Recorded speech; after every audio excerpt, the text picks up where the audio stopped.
Hello, everyone, and welcome to a quick lecture around social media. I wanted to make sure I did a live demonstration of this to talk about social media in education. It's been one of the things that I have been very excited to discover and find. I feel like it has put me in a lot of different places that I normally would not have been. I've met some great people via Twitter, and I've participated in some awesome professional learning.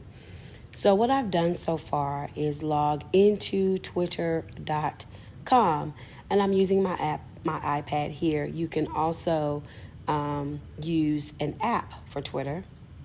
And I wanted to just kind of show you a few things on my Twitter account.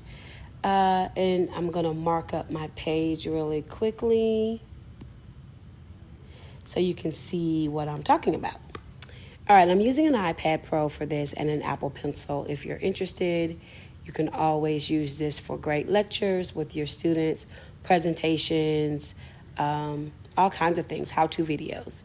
And so first I want to talk about my profile. I'm actually in my profile right now. I'm going to change my color on my pencil. Yep, I'm in my profile right now. And my Twitter address is at @AHRosser. So if anybody wants to find me, that is how they will find me. You'll see later on, I'll kind of show you how you can brand some of the things that you're doing in your classroom or in your school and how our department has branded itself. And so just here, I just have a quick little information about who I am. I actually joined Twitter in 2012. Currently, I have almost 4,000 followers.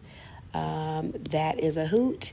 And I can't say that I know them all by name, but I do know quite a bit of them. A few of them are in our district because our district really did have a focus on everyone getting on Twitter, and others are just in the ed tech space. And of course, as I go out to conferences and to different meetings, instead of asking for your business card now, people will ask you, hey, do you have a Twitter account? I'm following about 5,000 people. That's here. And sometimes I go through and I'll make edits to that and try to see, if whoever I'm following is still very relevant. Over on this side, you'll see where you'll get some suggestions about who you might like to follow on Twitter, and you can click right here, boop, just to follow them. Very easy. You can click on show more, and it'll show you a whole list of people who you can follow. All right, what you see on this page is a pinned tweet. A pinned tweet will stay on your page until you unpin it. And what I mean by pinned tweet, that's found right here. And all you do is find a tweet, click these three buttons, and pin tweet will come up. And you can pin that particular tweet, and it stays in place.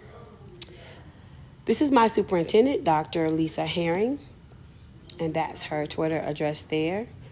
And I've pinned a tweet because we had a really good partnership that I wanted to highlight, and that's what I kept there. And when you're adding someone, so you can see I added her, I added our chief academic officer, and I added some of my colleagues. That means I'm kind of tagging them, and I want them to see what I'm talking about, right? Find out what your district's Twitter account is.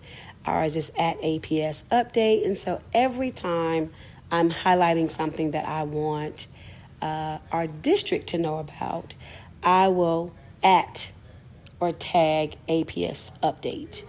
And when I do that, typically they will actually take my tweet and retweet it.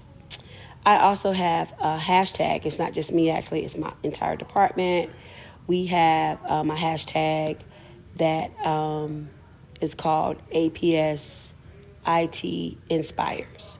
And so every time anyone in the department tweets, we use our particular hashtag called APS IT inspires. So that's a quick overview of just what my Twitter account looks like. I'm going to go now into a quick discussion on what it looks like to retweet or hashtag and how I've used those things for professional learning.